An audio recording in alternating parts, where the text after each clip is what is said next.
The whole goal of taking our hands with the club back into the transformational zone of the backswing is to what we call load the body in 3 planes of motion. When we load the body in 3 planes of motion, we're loading everything.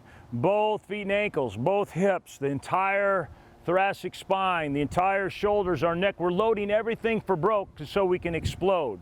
One of those powerful areas that we need to load, and one of those planes of motion, one of those motions that many times we don't get because we haven't warmed it up, we haven't done the right exercise to do that, is what we call hip adduction. Here's what hip adduction is. If you just stand there and let your butt slide over, that's hip adduction. If I come this way, we would call that abduction. So it's kind of one of those, that's kind of weird words. They're pretty close to each other. That's adduction, and this is abduction. So we want adduction. You can actually see and feel if I get into a little bit of adduction without too much sway, I'm going to really load this. And so you know that when we take our club back, we want that hip flexion. That's going to load that posterior lateral part. But now we're really after what we call hip adduction. We're after getting that hip to say, I can actually drop down this side of the pelvis.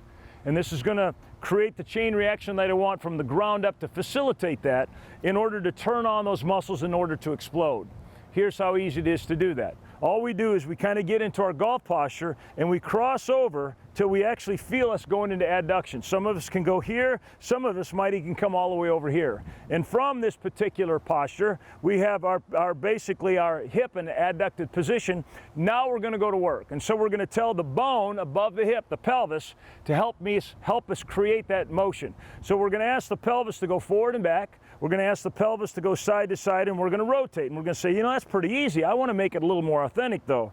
When I get here, I want to take my club back, and I want to get in the backswing transformational zone. Now I can guarantee I got the flexion I need. I'm getting even more adduction that I need. And so with that adduction, I drive in the sagittal plane. Obviously, I drive in the frontal plane, which gives me more adduction. But in this plane, I get adduction with basically extension and flexion. And then while I'm in an adducted position, if I ask the pelvis to rotate, I get adduction with rotation. That's what I want.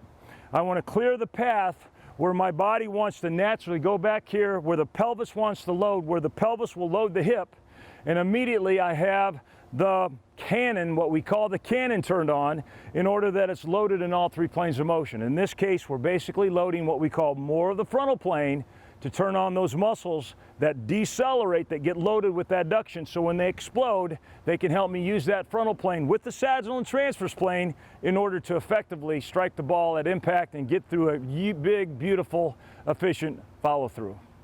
On behalf of SwingU and Gray Institute, we want to thank you for the opportunity and privilege to empower your bodies in order to enhance your swing.